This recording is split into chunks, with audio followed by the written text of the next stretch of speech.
Hai guys, Assalamualaikum. Terima kasih sebab sudi klik video ni. Saya Zulaika dan sekarang anda berada di channel Zulaika Ruslan. Macam biasa, sekarang masa untuk kita santai bersama sesyawan kopi sambil mendengar cerita. So, untuk perkongsian cerita pada kali ini, saya ada sebuah kisah mengenai pengalaman seram di rumah nenek. Tapi macam biasa, sebelum saya teruskan, apa kata kalau anda support saya dengan subscribe channel ni dan aktifkan notifikasi loceng supaya anda tidak ketinggalan cerita-cerita baru. Dan untuk video kali ini, jom kita teruskan. Pulang ke kampung atau pulang ke rumah nenek sebenarnya merupakan satu aktiviti yang menyeronokkan, terutamanya bagi golongan kanak-kanak. Sebab masa ni sebenarnya kita dapat berkumpul dengan sepupu sepapat kita, kita dapat jumpa nenek dan banyak sebenarnya aktiviti-aktiviti dekat kampung yang boleh kita lakukan. Begitu jugalah dengan Amir. Amir sangat seronok setiap kali dia dapat pulang ke kampung. Sehinggalah satu tragedi hitam ataupun satu perkara buruk terjadi dekat dia sehinggakan dia takut nak pulang ke kampung selepas tu. So, kebiasaannya kalau tiba musim cuti sekolah, dia dan adik dia ada seorang adik perempuan akan pulang ke kampung dan sepupu dia juga akan pulang ke kampung lah. So memang kebiasaannya family dia dan family makcik-makcik dia sudah plan yang diorang akan balik ke kampung setiap kali musim cuti sekolah. But pada kali ni family Amir terpaksa menghantar Amir dengan adik dia Tasha pulang lebih awal berbanding sepupu-sepupu yang lain kerana mak dia ada tugasan penting yang perlu diselesaikan di office. Jadi mak dia hantar dia balik dulu dan terus rush balik ke rumah mereka di Kuala Lumpur lah. So kampung Amir ni terletak di Perak. Dan biasalah rumah kampung dulu, kalau siapa yang ada kampung dia tahulah kiri kanan memang kebanyakannya ada pokok kelapa sawit, ada pokok-pokok besar-besar dan kebanyakan rumah dekat kampung, terutamanya dekat area Perak sana tu, atas tanah sendiri. So ada satu rumah besar, ada gap antara rumah-rumah, jadi rumah dia tak rapat. So rumah nenek Amir ni pun sebenarnya agak luas dan besar. So kalau mereka adik-beradik dan juga sepupu-sepupu pulang ke kampung, kebiasaannya rumah tu memang boleh muat lah untuk diorang. Dan setiap kali diorang pulang ke kampung, akan ada satu bilik yang orang asingkan budak-budak lelaki dan budak-budak perempuan. So macam Amir dengan sepupu-sepupu lelaki dia akan duduk dekat bilik belah belakang. Bilik belah belakang ni dekat dengan dapur. Sebenarnya disebabkan hanya ada Amir dengan adik dia Tasha dekat kampung pada masa tu, boleh je Amir dengan Tasha ni tidur dengan nenek dia, sebab Tasha ni malam tu dia tidur dengan nenek dia. Tapi Amir dia pilih untuk tidur dekat bilik belakang tu juga. Konon-kononnya nak macam tak apa, dia boleh tidur seorang, macam tu lah. Bilik tu luas, jadi dia seorang je yang ada dalam bilik tu. Malam tu memang dia tak boleh tidur. Dia pusing kanan, dia pusing kiri, dia termenung, still tak boleh tidur.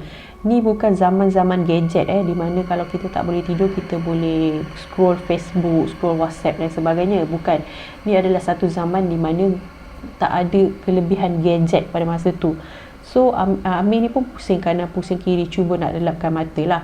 Sedar tak sedar tiba-tiba dia tengok jam dah pun menunjukkan pukul 2:30 pagi. And masa ni pun dia kata sebenarnya mata dia dah mula pelan-pelan rasa ngantuk. Dan dia pun secara pelan-pelan mula lena untuk masuk ke alam mimpi. But baru je dia nak lena, tiba-tiba dia terdengar bunyi ketukan.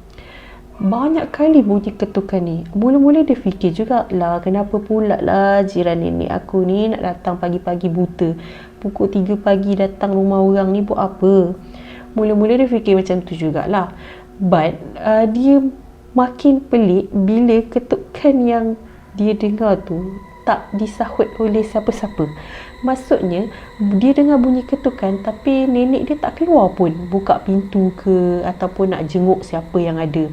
Dia pelik juga sebab bunyi ketukan tu memang kuat. Jadi mustahil lah sebenarnya kalau nenek dia tak dengar, sebab nenek dia punya bilik berhadapan dekat belah depan lah, maksudnya dekat dengan pintu berbanding dia yang duduk dekat bahagian belah dapur.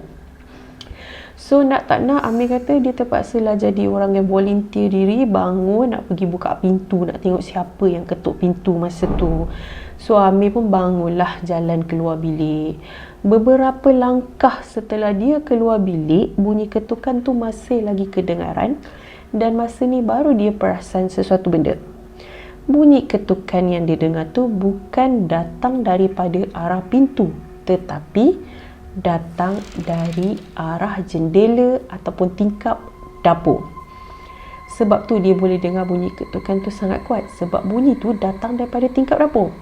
And masa ni sebenarnya Amir ni dia macam suci sangatlah minda dia. Dia tak fikir apalah, dia tak fikirlah siapa yang ketuk malaman buta ni, ada benda apa-apa ketuk ke tak. Memang masa tu dia kata fikiran dia sangatlah suci. So bila dia dengar bunyi ketukan yang berterusan tu, sambil dia dengar, sambil tu dia sahut pada bunyi ketukan tu. Ketuk. Siapa tu? Dia jawab, dia tanya, siapa tu? Kejap lah, siapa tu? Macam tu lah dia punya respon pada masa tu. And masa ni pun memang dia kata dia tak fikir apa, sambil dia jalan lah nak pergi dekat tingkap tu, nak buka tingkap tu. And sambil tu juga dia jerit lah, mulut dia jerit, siapa tu? Siapa tu? Bila dia sampai kat tingkap, barulah dia boleh fikir. Dia baru ada satu perasaan yang aneh lah. Dia rasa macam tak logik kalau ada jiran datang pukul 3 pagi ketuk dekat tingkap.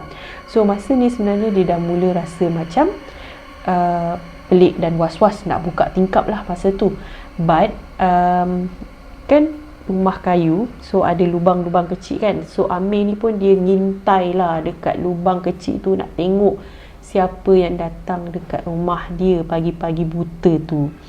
And dia pun letak mata dia dan ngintai. Masa tu dia nampak satu tubuh, tapi bukan tubuh manusia. Tubuh yang dia nampak tu satu tubuh yang lengkap berbungkus. Makhluk yang dia nampak masa tu adalah makhluk posh. Dan disebabkan dia terlampau terkejut dengan apa yang dia nampak makhluk posh tu hentakkan kepala beberapa kali dekat dinding, dekat jendela rumah dia tu sebenarnya. Dan disebabkan dia terlampau terkejut dan takut, dia terus menjerit dengan kuat sehinggalah nenek dan juga adik dia Tasha tersedar daripada tidur. Dan masa tu memang ada nenek dengan Tasha sajalah, dia memang dah tak ada atuk. Ada nenek dengan Tasha je lah, sebab parents dia dah balik rumah kan, dah balik KL sebab mak dia perlu selesaikan tugasan di KL. And masa ni nenek dengan Tasha berlarilah bergegas mendapatkan Amir ni, nak tengok apa yang berlaku dekat Amir ni. So Amir pun Amir tu macam meracau lah mulut dia, nenek kat luar, ada benda, dia hentak kepala kat dinding, macam tu lah dia kata. So nenek dia pun baca ayat kursi, baca doa nak bagi dia tenang, dan nenek dia bagi dia satu gelas air. And masa ni baru Amir ni bertenang dan Amir sambung tidur dekat bilik nenek dia. Keesokan harinya Amir ni demam sebab dia memang terkejut sangat dengan apa yang dia nampak. And dia ceritakan perkara tu kepada nenek dia, kepada sepupu dia dan juga kepada mak dia lah. Dan sejak daripada tu sebenarnya dia rasa macam memang agak takut nak balik kat rumah nenek dia, sebab dia boleh terbayang-bayang lagi benda tu ketuk tingkap di masa tu. And even sekarang ni kalau dia dengar bunyi macam kayu ataupun pintu diketuk pun, dia akan rasa macam seolah-olah makhluk posh tu yang ketuk tingkap. Alright guys, itu je perkongsian cerita daripada Amir. Memang rasa macam tak, sebenarnya memang seram lah. Bayangkan kau dengar bunyi orang ketuk pagi-pagi buta, dan bila kau ngintai daripada lubang tu, yang kau nampak hanyalah makhluk posh yang keep on banging dia punya kepala dekat jendela kau. And memang sebenarnya memang menyeramkan lah. Tapi macam biasa, apa je yang dilalui oleh Amir, kebenaran dia hanyalah diketahui oleh Yang Maha Esa. Jadi anggaplah sebagai perkongsian cerita dan janganlah terlampau taksub. Jangan lupa like video ni, drop in komen anda, share video ni, bantu saya tambah subscriber. Sebab as for today, saya punya subscriber 188. Memanglah long way to go, but sikit-sikit lama-lama jadi bukit kan. Mana tahu lepas saya post video ni saya dapat 200 subscriber. Saya tahu anda orang yang akan membantu saya untuk naikkan subscriber saya. So sampai kita jumpa on the next video. Thank you so much guys. Bye.